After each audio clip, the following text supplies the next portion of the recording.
বিজেপিৰ হালত খাৰাপ। অমিত শ্বাহে ভাষণ আৰম্ভ কৰিছিলহে, সভাস্থলী উদং, ঘৰাঘৰি গ'ল জনতা। প্ৰিয় দৰ্শক, মই আপোনাক এটা খবৰ দেখুৱাইছিলো নহয়। অমিত শ্বাহে কৈছিল যে ছোনিয়া গান্ধীয়ে এইটো কৰিছিল, বন্দে মাতৰমৰ অপমান কৰিছিল। তেতিয়াও মই কৈছিলো যে এটা সময় আছিল যেতিয়া চাণক্য বুলি সঁচাকৈয়ে কোৱা হৈছিল 21শ শতিকাৰ এইজন চৰ্দাৰ বল্লভ ভাই পেটেল। বহু কথাই কৈছিলো নহয়নে? কিন্তু এতিয়া কি হৈছে লৌহ পুৰুষ আৰু চাণক্যৰ বিষয়টোত? যেতিয়া এইজন লৌহ পুৰুষ আৰু চাণক্য পেলেট গান বিষয়টোত সংসদৰ পৰা নোহোৱা হৈ থাকে, তেতিয়াৰ পৰাই যিসকল তেওঁৰ অতি কট্টৰ সমৰ্থক আছিল, তেওঁলোকৰ প্ৰায় 50ৰ পৰা 60% আঁতৰি গৈছে। তেওঁলোকে কৈছিল নহয়, এয়া সেইজন ব্যক্তি নহয় যিজনক আমি ভাবিছিলো। আৰু এতিয়া এনে এজন ব্যক্তিৰ বাবে জনতাৰ ভিৰ কিয় হ'ব? গতিকে জনতাৰ ভিৰ নাহিলে বিজেপিৰ নেতাসকলে কেনেকৈ সুখী কৰিব তথাকথিত চাণক্য? তথাকথিত চাণক্যক সুখী কৰিবলৈ আলৱাৰত যি কৰা হ'ল, সেইটো নিশ্চয় আপুনি চাব লাগে। এটা এটাকৈ প্ৰতিটো দৃশ্য দেখুৱাম। ইয়াৰ লগতে ৰাহুল গান্ধীয়ে হেমন্ত সোৰেনলৈ এখন পত্ৰ লিখিছে, যাৰ পাছত হুলস্থুল লাগি গৈছে। সেই চিঠিখনত কি আছে সেইটো মই আপোনাক দেখুৱাম। আৰু ৰামদেৱে কালি পৰ্যন্ত ডাঙৰ ডাঙৰ কথা কৈ আছিল। তেওঁ এতিয়া হয়তো ভাবিছে যে আন্দোলনৰ সময় আহি গ'ল, ক্ষমতাৰ পৰিৱৰ্তন হ'ব, বিৰোধিতা কৰিবই লাগিব, নহ'লে বৰবাদ হৈ যাম। জনতা বহুত অসন্তুষ্ট হৈ আছে। কিন্তু ইমান এটা কথা পাহৰি গ'ল, মই তেতিয়াও কৈ আছিলো নিৰ্বাচন নিশ্চয় উত্তৰাখণ্ডত হ'ব, 27ত আছে, কিন্তু কেন্দ্ৰতো চৰকাৰ আছে নহয়। সেয়ে যিজন ব্যৱসায়ী টাইপৰ বাবা, তেওঁ অলপ সাৱধান হৈ সুৰ সলনি কৰিলে। কালি ছাত্ৰসকলৰ সৈতে মিলি আন্দোলন কৰাৰ কথা ঘোষণা কৰা লোকসকলৰ অৱস্থা আৰু সাৱৰকাৰৰ বিষয়টোত কেনেকৈ ৰাহুল গান্ধীৰ বিষয়ে মুকলি যুদ্ধ কৰি নেতা হ'বলৈ ওলোৱা লোকজনে কিমান জোৰদাৰ প্ৰত্যাহ্বানৰ সন্মুখীন হৈছে সেইটো দেখুৱাম। নমস্কাৰ, নিউজ ওৱান নৰ্থ ইষ্টৰ আজিৰ এই প্ৰতিবেদনলৈ আপোনাক স্বাগতম। আপুনি চাই আছে দেশৰ এটা অগ্ৰণী, নিৰ্ভীক, নিৰপেক্ষ আৰু বহুভাষিক channel news one north east. News one north ইষ্টৰ মাধ্যমেৰে আমি কেৱল বাতৰি সম্প্ৰচাৰ কৰাই নহয়, ইয়াৰ আঁৰৰ প্ৰকৃত সত্যও আপোনাৰ সন্মুখত তুলি ধৰিবলৈ চেষ্টা কৰোঁ, যিবিলাক বাতৰি গদি মিডিয়াই আপোনাৰ সন্মুখৰ পৰা সদায় লুকুৱাই ৰাখে। প্ৰিয় দৰ্শক, অনুগ্ৰহ কৰি আমাৰ এই নিউজ ওৱান নৰ্থ ইষ্ট চেনেলটো ছাবস্ক্ৰাইব কৰিবলৈ নাপাহৰিব, কাৰণ আমাৰ এই নিউজ ওৱান নৰ্থ ইষ্টৰ দৰে এনে প্ৰকৃত খবৰ আপুনি আন ক'তো চাবলৈ হয়তো নাপাব। টিভি চেনেলবোৰে এই খবৰ দেখুৱাবই নোৱাৰে, কাৰণ সেই চেনেলবোৰ চৰকাৰৰ ইচাৰাতহে চলে।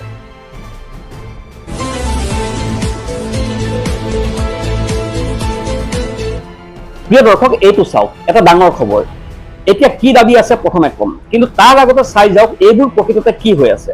মানুহেই নাই, এয়াও চাওক, চকী খালী পৰি আছে, মানুহ উভতি গৈছে। তেন্তে টিকাৰাম জলিয়ে লিখিছে, কেন্দ্ৰীয় গৃহমন্ত্ৰী অমিত শ্বাহৰ আলৱাৰ ভ্ৰমণক লৈ ৰাজ্য চৰকাৰ আৰু প্ৰশাসনেও ভিৰ গোটাবলৈ আলৱাৰবাসীৰ ওপৰত চৰিয়াচাৰিতা আৰু অত্যাচাৰৰ সকলো সীমা পাৰ কৰিলে। এয়া তেওঁৰ দাবী। প্ৰিয় দৰ্শক, এতিয়া আৰু অলপ শুনক এওঁ কি কৈ আছে। এওঁ এটা ডাঙৰ বক্তব্য দিছে। झूठ बोल के लेकर आए कि मीटिंग में जा रहे हैं और ये हमको बीजेपी की रैली में लेकर आए। आज के बाद कोई भी महिला नहीं आएगी। तो माननीय गृह मंत्री अमित शाह जी आ रहे हैं और उनकी एक दिन के स्वागत और एक दिन की सभा के लिए खर्चा बताया जा रहा है 61 करोड़ रुपए का। तो देख लो भाई कहाँ लगे 61 करोड़ रुपए। ये देखो भाई, এই দৃশ্যটো আপুনি দেখিলে, মিছা কথা কৈ লৈ আহিছিল। আলৱাৰত অমিত শ্বাহৰ ৰেলীক লৈ মহিলাসকলৰ ভিডিঅ' ভাইৰেল হৈছে। কৈছিল যে মিটিঙৰ কথা কৈছিল আৰু মিছা কথা কৈ লৈ অহা হৈছিল। এতিয়া মিটিঙলৈ আৰু এনেকৈ মানুহ আনিব নোৱাৰিব। অমিত শ্বাহকতো বিজেপিৰ লোকসকলে ইমান বছৰে লৌহ পুৰুষ বুলি কৈ আছিল। প্ৰিয় দৰ্শক, এইবাৰ এওঁৰ কথা শুনক।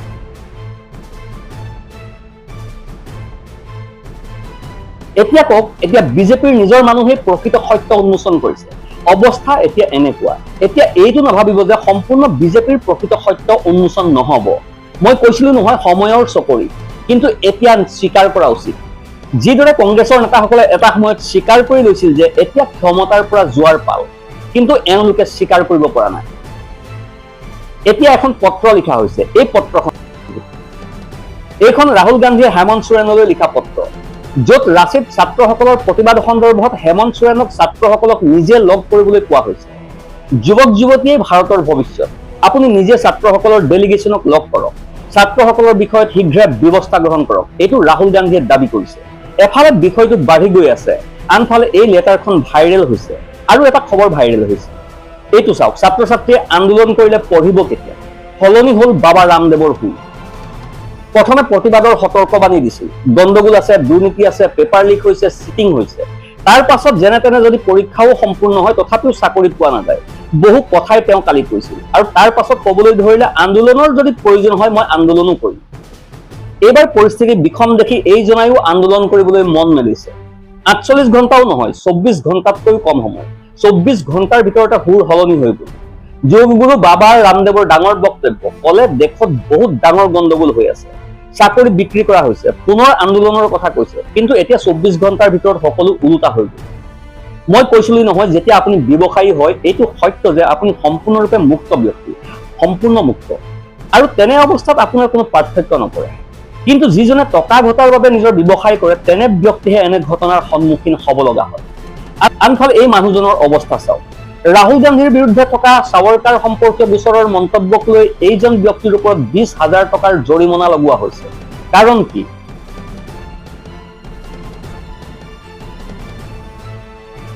কাৰণটো হ'ল যে ৰাহুল গান্ধীয়ে সাৱৰকাৰৰ কি অৱস্থা কৰি দিছে। আৱেশ তিৱাৰীয়ে লিখিছে, কোনোবা এজন পংকজ ফাড়নবিছ আছে, সেই ব্যক্তিজনে ৰাহুল গান্ধীৰ বিৰুদ্ধে সাৱৰকাৰৰ গোচৰত জড়িত হ'ব বিচাৰিছে। পংকজে নিজকে ৰিচাৰ্চাৰ, সাৱৰকাৰৰ এক্সপাৰ্ট আদি বুলি কয়। পংকজে মহাত্মা গান্ধীৰ বিৰুদ্ধেও কয়। এইবোৰ এনেকুৱা মানসিকতাৰ ব্যক্তি। আদালতে পংকজক ক'লে যে তুমি কোন? গোচৰটোত অযথা জড়িত হোৱাৰ বাবে তোমাৰ কোনো লিগেল ষ্টেণ্ড নাই। আদালতৰ মূল্যৱান সময় নষ্ট নকৰিবা। আদালতৰ মূল্যৱান সময় নষ্ট কৰাৰ বাবে তোমাৰ ওপৰত 20,000 টকাৰ জৰিমনা লগোৱা হৈছে। বেচেৰা পংকজে ভাবিছিল ৰাহুল গান্ধীৰ বিষয়ে ভুল কথা কৈ প্ৰচাৰ পাব। প্ৰচাৰটো বাদেই দিয়ক, ওলোটাই পকেটৰ পৰা 20,000 টকা গ'লহে। হয়, পৰিস্থিতি এতিয়া এনেকুৱাই। আনফালে আকৌ এই কাণ্ড চলি আছে, আপোনাৰ স্ক্ৰীণত ভালদৰে চাওক। এইটো তাজমহলৰ সন্মুখত।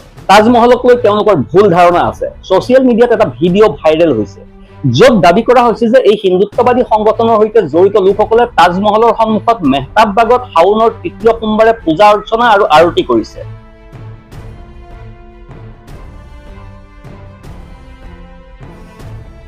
তেওঁলোকে তাজমহলক শিৱ মন্দিৰ বুলি কয়, আন এচামেতো শিৱ মন্দিৰ বুলি কৈ আছেই। ইয়াত চাওক, নিজেই ভাণ্ডাৰা কৰোৱাব, কিন্তু গান শুনক। মহাদেৱৰ গান বাজি থকা নাই, যেনেকৈ ভগৱানৰ ভক্তিৰ গান বাজে। গানটো কি অলপ শুনক।